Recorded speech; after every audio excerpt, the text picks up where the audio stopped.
حطوا الشيله وخلوا ضي الحفلة تقوم، تلعب وتفخر ومن حقها لو تفتخر، ولا رقت فوق المنصة كلامي للعموم،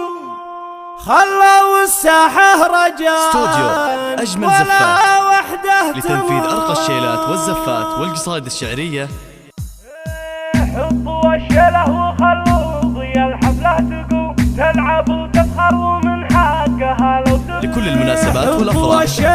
كل ما هو حصري في عالم الشيلات والزفات. تلعب وتفخر ومن حقها لو تفتخر، لا رقت فوق المنصة كلامي للعموم، خلوا الساعة رجاء ولا وحده تمر. متخصصون في سحب الموسيقى. يا بنت الأمجاد التواصل على 00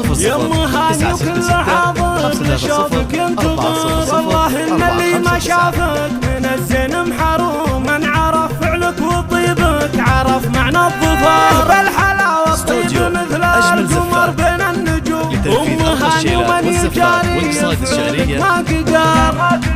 ينبهر في وصفك الشعر وتضيع العلو، يدري انه ما وفى بالمديح ويعتني، بنت شيخ راح لكن صدى فعله يدوم، يا عسى الامطار تروي ترى ذاك القبيح، بالكرم والطيب الافعال والجود اشتهر،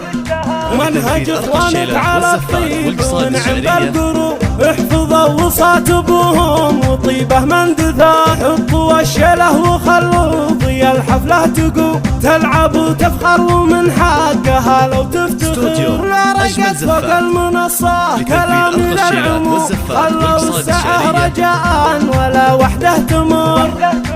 يا هلا يا بنت الأمجاد راعينا السلوك، يا الشيلات والزفات والقصائد الشعرية. شوفك ينتظر، والله إن اللي ما شافك من الزين محروم، من عرف فعلك وطيبك عرف معنى الظفر، بالحلاوة الطيب مثل القمر بين النجوم، ومهاني ومن يجاري يفعلك ما قدر،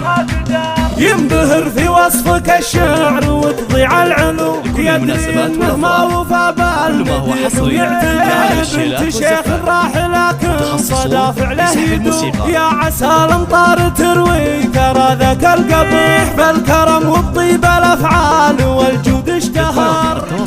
ومنهج اخوانك على الطيب ونعم بالقلوب، احفظوا وصات ابوهم وطيبه من دثار، واخر الابيات باول معانيهم ختوم، في مديح اللي بها طاب مضمون الشعر.